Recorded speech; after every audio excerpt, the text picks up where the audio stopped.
Terpujilah Tuhan, Allah Bapa kita yang baik.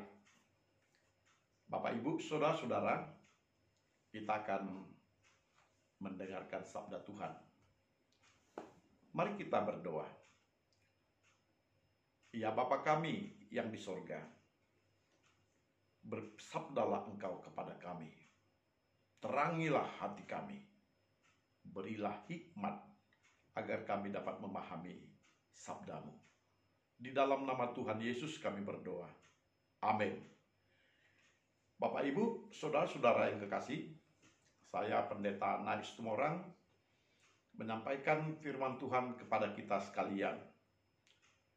Firman Tuhan yang menjadi renungan kita dari kitab Injil Markus pasal 4 ayat 35 sampai 41.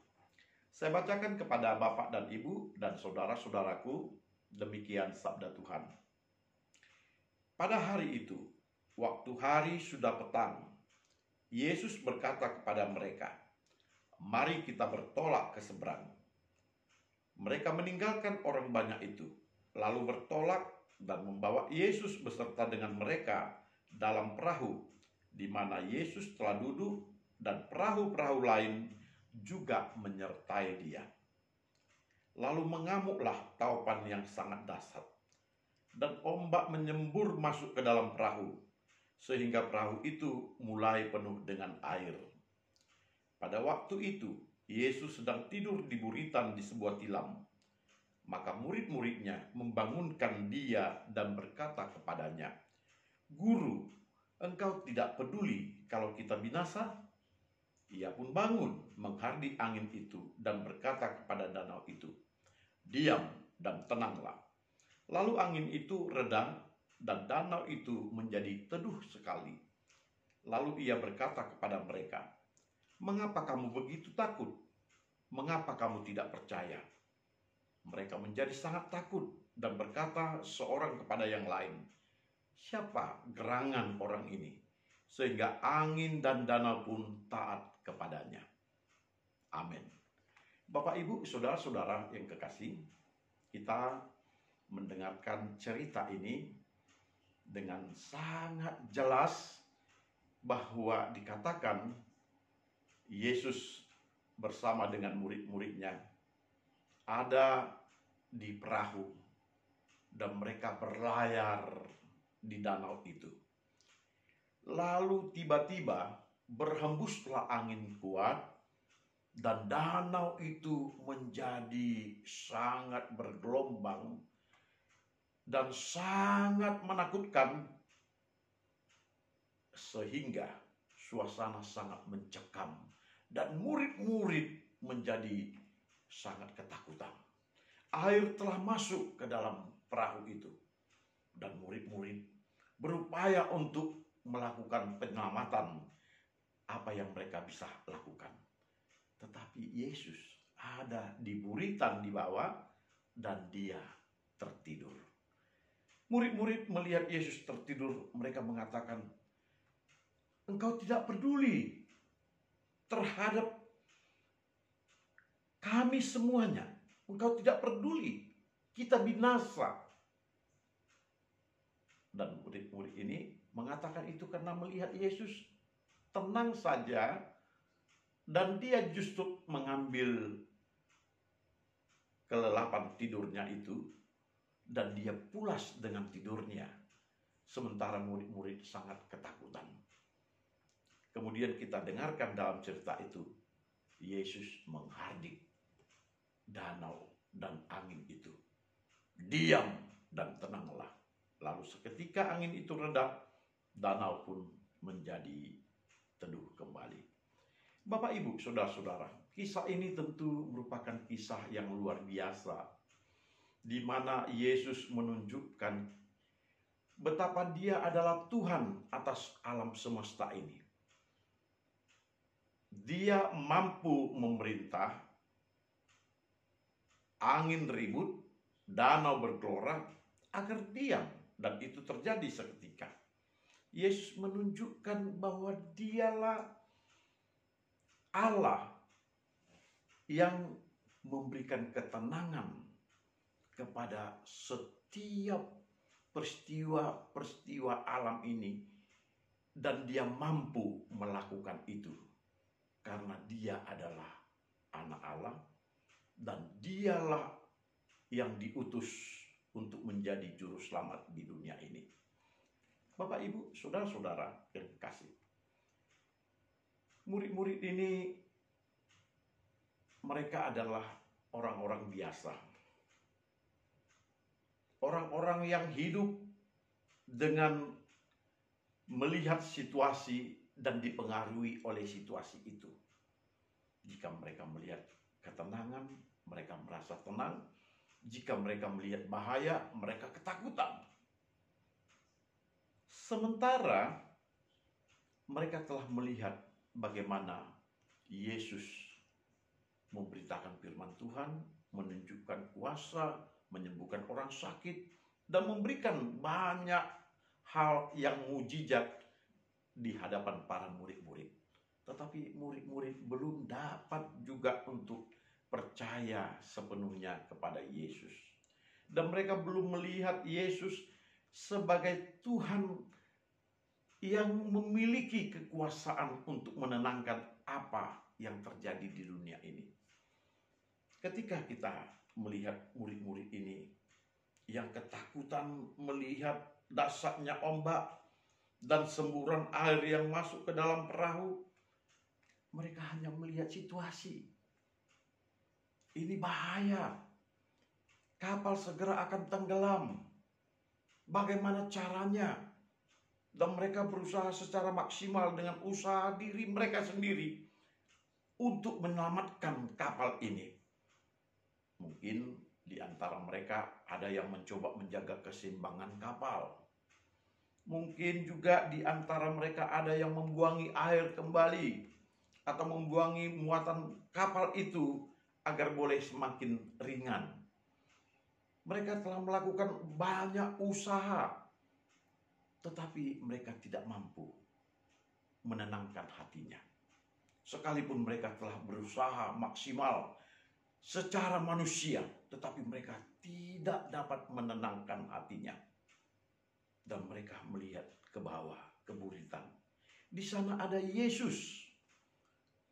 Di tengah-tengah situasi ombak yang menderu, air yang masuk ke kapal, tapi Yesus masih tenang tidur di buritan itu.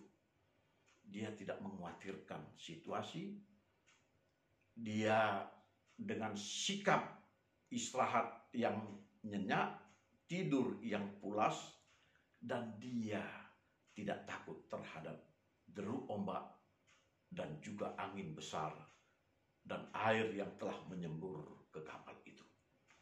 Murid-muridnya salah menilai dia. Mereka melihat Yesus seolah-olah tidak peduli dengan suasana itu. Dan mereka membangunkan dia dan berkata, "Guru, engkau tidak peduli kepada kita yang di tengah situasi mara bahaya ini. Kita akan binasa. Mengapa engkau tidak peduli?" Bapak, Ibu, saudara-saudara, apakah memang Yesus tidak peduli terhadap situasi? Apakah Yesus tidak mau tahu terhadap situasi? Atau murid-murid ini yang tidak tahu bahwa gelombang yang begitu besar pun terjadi, laut yang begitu menggelora pun, dan air yang masuk ke kapal pun terjadi, jika ada Yesus di situ, sebenarnya mereka tetap akan aman. Jika ada Yesus di situ. Tetapi mengapa mereka mengkhawatirkan situasi yang besar? Situasi kapal yang nyaris tenggelam, air yang memasuki kapal. Mengapa mereka khawatir dengan situasi itu padahal ada Yesus di kapal itu? Mengapa mereka tidak mengatakan saja dengan baik, "Yesus, gelombang begitu besar dan kapal kita akan tenggelam, tolonglah kami"? Mengapa mereka tidak meminta demikian? Justru mereka mengatakan, "Mengapa engkau tidak peduli, Yesus?" Ini adalah merupakan suatu kesangsian juga merupakan sesuatu hal ketidakpengenalan yang sempurna dari para murid-murid ini terhadap Yesus. Apakah Yesus tidak peduli kepada murid-muridnya? Apakah Yesus tidak peduli kepada murid-muridnya yang sedang berjuang untuk menenangkan dan menyelamatkan kapal itu? Bagaimana mereka berusaha untuk diselamatkan? Apakah Yesus membiarkan begitu saja seolah-olah kalau kalian mati, mati sajalah? Apakah itu yang ada dalam benak Yesus? Dan Yesus setega itukah melakukan tindakan itu sehingga dia tidak peduli? Bapak dan Ibu, saudara-saudara, yang menjadi masalah pada murid-murid ini bahwa mereka belum mengenal Yesus secara sempurna dan belum meyakinkan bahwa apapun yang terjadi dalam situasi mereka di tengah laut itu, jikalau mereka bersama dengan Yesus, mereka pasti tetap aman. Apakah mereka belum memiliki iman yang seperti itu? Bapak, Ibu, saudara-saudara, kita meyakini bahwa murid-murid ini belum mengenal Yesus dengan sempurna. Itu sebabnya mereka beranggapan bahwa Yesus tidak peduli dengan keselamatan mereka. Sehingga mereka berkata dengan emosional kepada Yesus, "Guru, engkau tidak peduli kita binasa." Mereka marah. Mereka melampiaskan kekesalannya. Engkau tidak peduli. Bapak, Ibu, saudara-saudara, tentu saja Yesus sangat peduli. Dan itu makanya dia bangun lalu menghardik angin itu dan berkata kepada danau itu, "Diam dan tenanglah." Lalu angin seketika itu juga menjadi reda, danau itu menjadi teduh sekali. Inilah kuasa Yesus, bahwa Yesus mampu untuk menenangkan keributan, mampu membuat teduh kembali laut yang bergelora, ombak yang besar, angin yang besar. Yesus sanggup untuk meneduhkan kembali. Karena Yesus itu adalah juru selamat. Yesus itu adalah Allah yang menjelma menjadi manusia. Yesus itu mengasihi orang yang bersama-sama dengan dia dan peduli kepada keselamatan orang-orang yang bersama-sama dengan dia. Siapa saja yang percaya kepada Yesus, Yesus peduli untuk keselamatan dan kebaikannya. Yesus berkata kepada murid-murid ini, "Mengapa kamu begitu takut? Mengapa kamu tidak percaya?" Ketakutan selalu berhubungan dengan kepercayaan. Orang yang takut tentang kehidupannya, tentang masa depannya, tentang sesuatu yang akan dia peroleh dan dia hidupi, ini adalah orang yang tidak percaya kepada Tuhan. Dia takut hidupnya. Padahal apapun yang dilakukannya, sehebat apapun dia, hidupnya tetap di tangan Tuhan. Bukan di tangan apa yang diperolehnya. Sekalipun dia menjadi orang kaya, orang yang berkuasa, bukanlah kekayaan dan kekuasaan yang membuat dia panjang umur. Atau ketika dia tidak dapat makanan, lalu dia tidak mendapatkan fasilitas hidup, bukan justru itu yang membuat dia cepat mati. Hidup di tangan Tuhan. Panjang umur di tangan Tuhan. Keberhasilan di tangan Tuhan. Segala kebaikan di tangan Tuhan. Jikalau kita ketakutan terhadap kehidupan kita, terhadap ancaman mara bahaya, terhadap persoalan-persoalan kita, ini menunjukkan bahwa kita tidak percaya kepada Tuhan. Kita takut ketika kita berada di dalam permasalahan. Kita beranggapan bahwa tidak ada yang menolong kita. Tuhan pun tidak menolong kita. Ini berarti kita tidak percaya kepada Tuhan.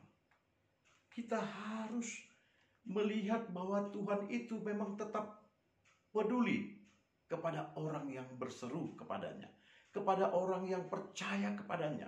Tuhan itu peduli dan Tuhan itu tetap ada bersama dengan orang yang mempercayainya.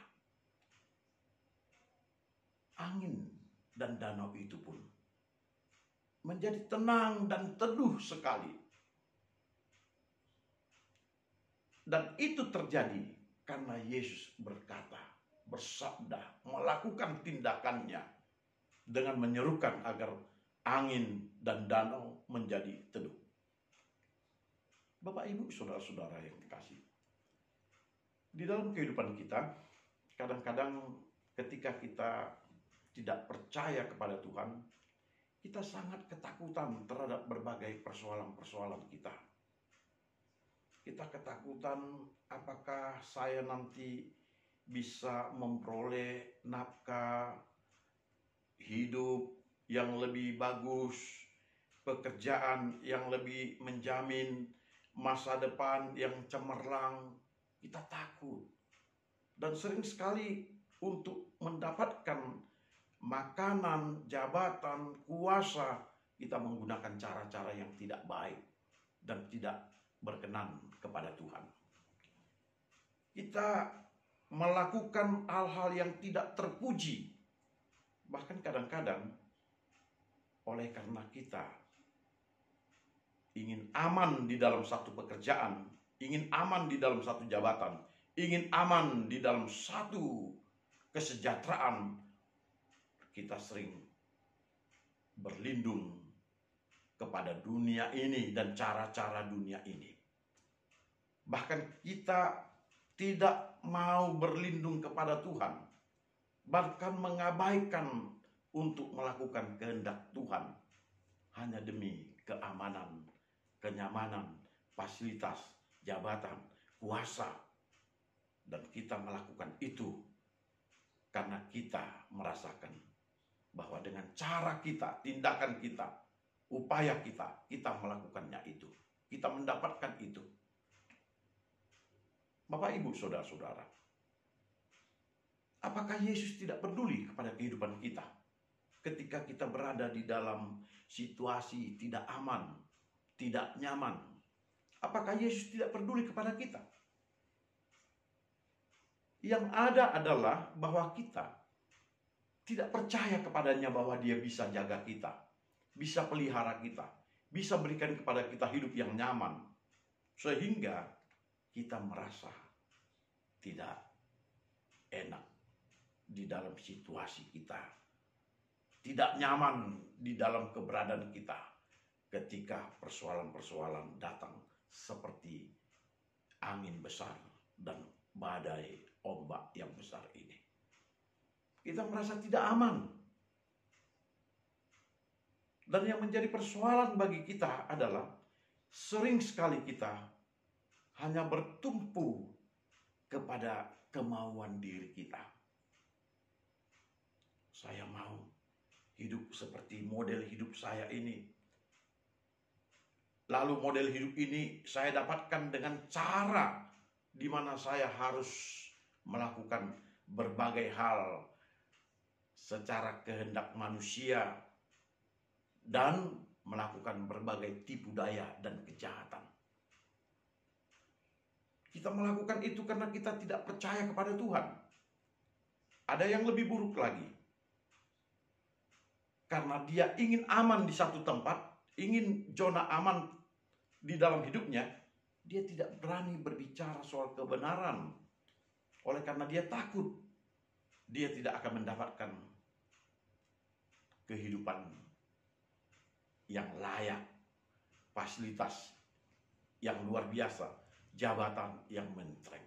Dia takut berbicara soal kebenaran dan berbicara soal firman Allah di dalam kehidupannya dan situasi dia.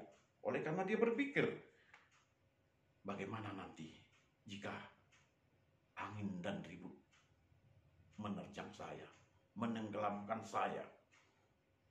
Siapa yang menolong saya? Banyak orang tidak percaya bahwa Tuhan adalah Allah yang senantiasa peduli kepada manusia yang bersandar kepadanya. Dan itu juga yang dikatakan murid-murid kepada Yesus. Guru, engkau tidak peduli. Ini tuduhan yang sangat menyakitkan. Yesus, engkau tidak peduli. Ini adalah sesuatu hal yang tentu saja dilampiaskan murid-murid ini, seolah-olah hanya murid-murid yang tahu tentang keselamatan dan kehidupan. Sedangkan Yesus tidak peduli soal itu. Bapak Ibu, mari kita memahami hal yang paling utama di dalam hubungan kita dengan Tuhan. Bahwa ketika kita percaya kepada Tuhan, maka Dia sangat peduli kepada kita. Di dalam situasi apapun kita, di dalam kesulitan apapun kita, Dia tetap peduli kepada kita. Dia tetap memperhatikan kita. Dia tidak membiarkan kita jatuh di dalam persoalan-persoalan kehidupan kita. Sekalipun di dalam hidup kita mengalami banyak persoalan, seperti murid-murid yang berada di dalam perahu yang diombang-ambingkan oleh badai besar itu. Tetapi ketika Yesus ada di sana, mereka tidak akan tenggelam, tidak akan mati, sebab Tuhan pasti akan menolong mereka. Ini yang pertama yang perlu kita catat di dalam hidup kita. Ketika Tuhan bersama dengan kita, maka kita pasti akan keselamatan.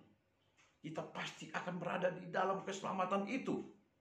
Ini yang penting kita aminkan dan kita pahami. Sehingga kita tidak perlu takut persoalan-persoalan dunia ini. Tidak perlu takut ancaman badai gelombang yang datang kepada kita.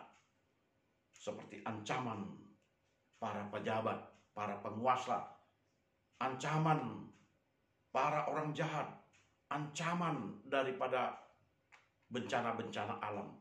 Kita tidak perlu takut menghadapinya. Jika kita percaya Yesus bersama dengan kita. Bapak Ibu, aminkan di dalam hidupmu bahwa jika Yesus bersama engkau, engkau akan aman sekalipun engkau berada di lautan kehidupan yang ganas dan menerjang hidupmu. Aminkan bahwa engkau akan selamat di sana. Jangan engkau takut dan jangan engkau bimbang seolah-olah Tuhan tidak peduli kepadamu. Lebih baik engkau bersandar kepada Tuhan daripada engkau bersandar kepada manusia. Sebab manusia tidak akan dapat menyelamatkanmu, tetapi Allah akan menyelamatkanmu. Sebab Dialah pemilik langit dan bumi ini, dan Dia sanggup memberikan kepadamu pertolongan dan segala kebaikan. Tuhan kiranya memberkati kita. Salam.